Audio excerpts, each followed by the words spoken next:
के नहीं छुड़ाई तो चित्त में एक संशय सा पैदा हुआ कि क्या वास्तव में लक्ष्मण जी ने भी ये जटा बनाई क्या। विद्या बुद्धि कहने लगी कि भाई रामायण में तो पढ़ने में आया नहीं।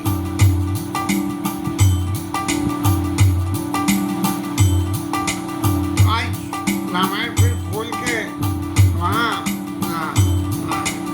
ऋषिराज के वहाँ देखा तो होत प्रात पट क्षीर मंगावा और जटा मुकुट निरी शीश चढ़ा बनावा। राम जी महाराज ने जो है जटा बना के चुपका के बट के दूध से बालों को और थोड़े लंबे लंबे बाल थे तो जटाएं हाल बन गई और उसका जो है सिर के ऊपर में जैसा आजकल माताएं चिट्टा बना लेती है ऐसे जटा मुकुट निरी शीश बनावा। वो महाराज गरीबदास जी महाराज जैसा मोटा चिट्टा बनाते थे। अब तो शायद उन्होंने ढंग कर ली। तो लक्ष्मण जी महाराज ने जटा बनाई। इस बात का कोई प्रत्यक्ष प्रमाण नहीं मिला। अब सुमंत जी महाराज जब राजा दशरथ के पास गए तब उन्होंने जाके राजा को ये बताया कि राम जी महाराज ने जो है अनुज सहित से जटा बनाई, अपने लक्ष्मण जी के साथ में जटा बनाई। इसका मतलब जटा तो बनाई गई स्वामी जी के हिसाब से, लेकिन सुमंत जी महाराज ने जो कहा तो ये जटा सुमंत जी महाराज ने जो राम जी के पास संदेश मिला उस मिले संदेश में कहीं ना कहीं कुछ फेरबदल हुआ था। अब उस फेरबदल में यदि कहें तो लक्ष्मण जी ने वचन कठोर कहे और राम जी ने शपथ दिलाई कि मत कहना, लेकिन उन्होंने जाके राजा दशरथ से कह दी कि लखन कहे कछु वचन कठोरा और बरज राम पुण्य मोह नहीं हो रहा केव न तात लखन लड़काई। अच्छा, अब सीता मैया ने कही कि आरज सुत पद कमल बिनु बाद जहाँ लगे नाथ, कि राम जी के बिना संसार के जितने भी मेरे नाते हैं वो सब बेकार हैं। ये बात भी सुमंत जी को राजा को कहनी चाहिए, लेकिन राजा के मन में कितना आघात होता कि पुत्रवधू जो है हमारे नाते कोई नहीं मान रही, ये चीज सुमंत जी ने कही। तो अनुज सहित से जटा बनाए उसी कड़ी में सुमंत जी महाराज की भावना से उन्होंने व्यक्त किया। लेकिन यदि एक और विचार के अनवाय प्रभु तीन भाई भगत वचन कपाल रवाई व्रत भाग्य प्रभु कोमलताई शेष कोट सब सकई न गाई। तो जो भगवान ने जब तीनों को नहलाया है तो नहलाने में हो सकता है लक्ष्मण जी की जटा भी छुड़ाई गई हो। शत्रुघ्न जी महाराज के तो जटा होने का मतलब नहीं था, हाँ, क्योंकि संयम तो भरत जी ने करना था। लक्ष्मण जी तो केयर टेकर की तरह थे, जिसे कहते हैं कि लठ पिलवाने वाले, कि भाई कहीं कोई गलत काम ना हो, कोई कुछ नहीं हो। तो ऐसी शत्रुघ्न जी की जो है जाके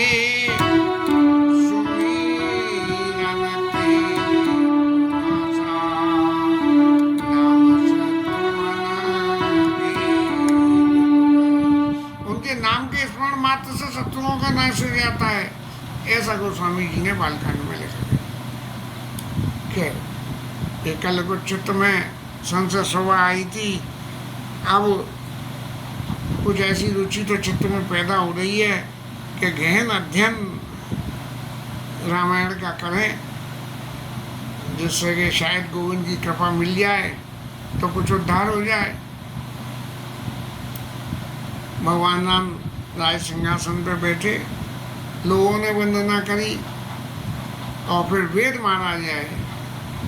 वेद भगवान आए और चारों वेदों ने आके भगवान की वंदना करी है। इसका गान करेंगे।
राज्याभिषेक तो हो गया और ये वंदना हो रही है। तो इस वंदना में बड़े बड़े महानुभाव आए हैं और महानुभावों में एक कौन है कि हमारे भोलेनाथ भी आ गए, क्योंकि ना उन्होंने वहाँ लंका के युद्ध क्षेत्र में भी नाथ जब कौशलपुरी होइए तिलक तुम्हार कृपा सिंधु में आओ बा देखन चरित उतार। अब यहाँ आ गए और आ कहेंगे भगवान जय राम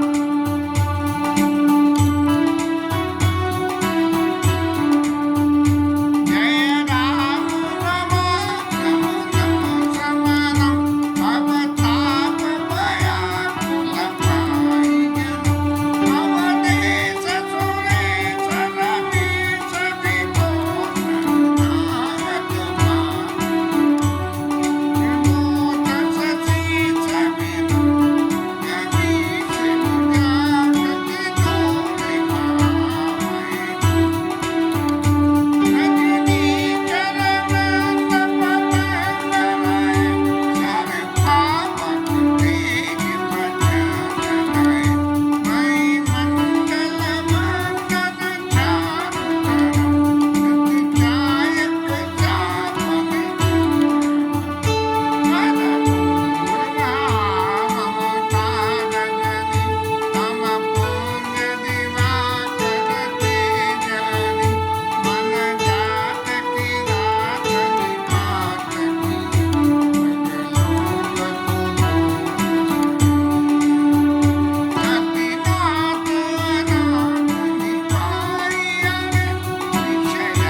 नारद वो इस संसार सागर से पार हो गया। और फिर शंकर जी महाराज बड़े निर्मापति राम को हंस गए, कैलाश में चले गए महाराज। अब भुसुंडी महाराज का नंबर आया तो भुसुंडी महाराज कह रहे हैं कि हे भैरव जी, ये शंकर जी महाराज वंदना करके चले गए, तब दरबार का शायद समय समाप्त होने को आया और तब प्रभु कपिन दिवाए सब विधि सुख प्रवास, सब जो भगवान के संग लंका से आए हैं बंदर भालू और सबको जो है बड़ा सुंदर स्थान उनको रहने के लिए दिया गया। अब एक तरह से देखें तो दीनता के घाट पे बैठे हमारे राम जी गोस्वामी जी महाराज की कथा तो लगभग शाम के करीबन आ गई कथा, और गोस्वामी जी ने आगे जो कुछ लिखा वो अब तक जितनी कथा सुनी उसका महत्व कि भाई मन तूने इतनी कथा सुनी है तो उससे तेरे मन में क्या क्या परिवर्तन आ जाने चाहिए कि महाराज का सुअभिषेका और सुनत लहाई नर विरति विवेका, वैराग्य और विवेक पैदा हो जाता है जो भगवान के अभिषेक की बात को सुनता। और इससे क्या फल होता है? बोले जे सकाम नर सुनई जे गावै, सुख संपत्ति नाना विधि पावै। और जो कामना को लेके, किसी इच्छा को लेके, किसी आशा को लेके इसका गान करते हैं तो उनको सुख और संपत्ति तय से मिलती है। और फिर क्या होता है कि सुर दुर्लभ सुख जग करी नाना, सुर दुर्लभ सुख करी जग माई, अंत काल रघुपतिपुर जाई। और फिर देवताओं को भी ये दुर्लभ सुख हैं, वो इस संसार में ही मिल जाते हैं, ऊपर देवलोक नहीं जाना पड़ता है, और फिर भगवान के धाम को चले जाते हैं। अब क्या कह रहे हैं महाराज भुसुंडी, क्या खगपति राम कथा में वर्णी। मैंने आपको गौरी महाराज राम कथा सुनाई और मोह नदी का सुंदर तरनी, गोस्वामी जी ने तो ऊपर की बात कही, और यहाँ भुसुंडी महाराज कह रहे हैं कि मोह रूपी नदी को पार जाने के लिए बहुत सुंदर नाव है। विरति विवेक भगत दृढ़ करनी, मोह नदी का सुंदर तरनी। और महाराज अगर इस संसार सागर से पार जाना है तो भगवान की इस कथा का, राम कथा का ही श्रवण करो। अब आगे और विवरण में भुसुंडी महाराज कह रहे हैं कि अयोध्या में तो नित्य नए आनंद हो रहे हैं, इस आनंद की कोई सीमा नहीं है, और सब लोगों के हृदय में राम जी के चरणों के प्रति नई नई प्रीति बराबर पैदा हो रही है। और लंका से जो बंदर भालू संग में आए हैं,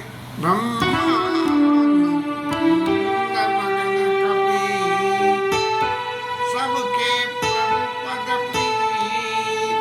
जात न जाने दिवस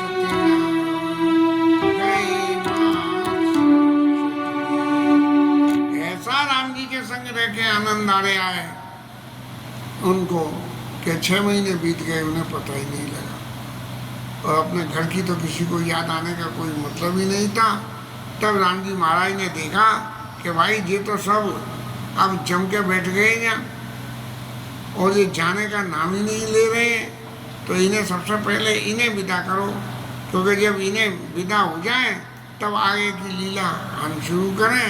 और सबको बुला के कहा कि भाई तुम सब लोगों ने अपना सब कुछ परित्याग करके और मेरे संग जो नेकी करी है, मैं तुम्हारी उसका जो मेरी मदद करी है, मैं हमेशा तुम्हारा ऋणी हूँ और उसको मैं कभी मैं चुकता नहीं कर सकूँगा।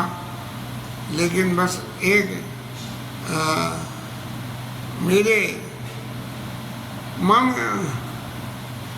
ममित लागे भवन सुख त्यागे, ताते तुम मोई अति प्रिय लागे।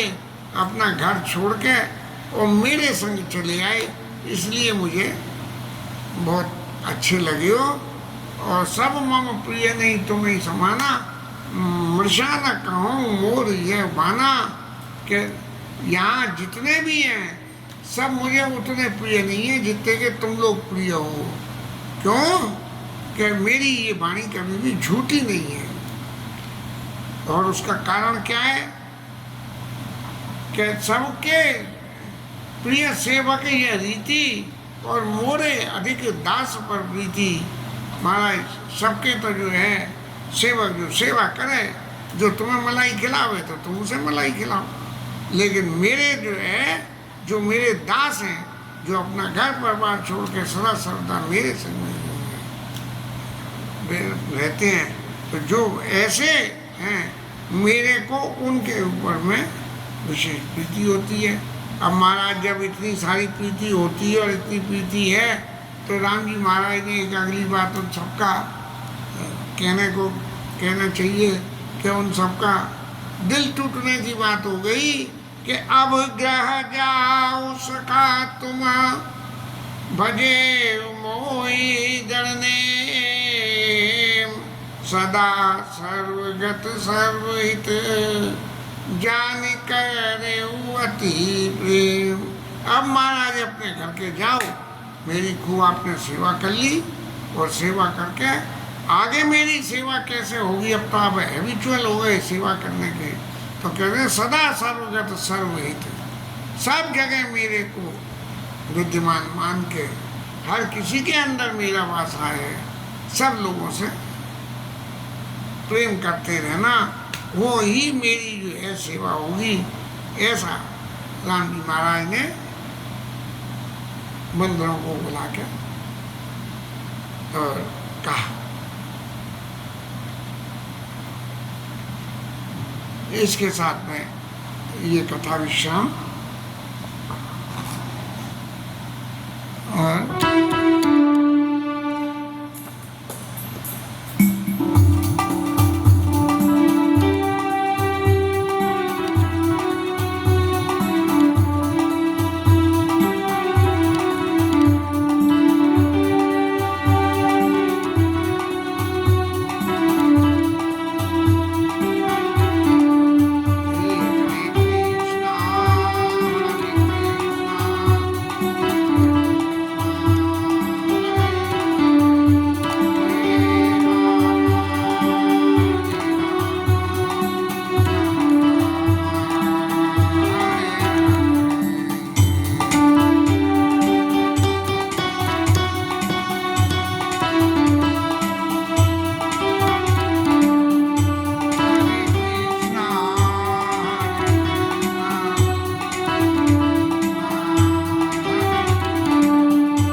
उमापति महादेव की है, श्री राज धरण की है, श्री राधा रानी की जय जय श्री राधे।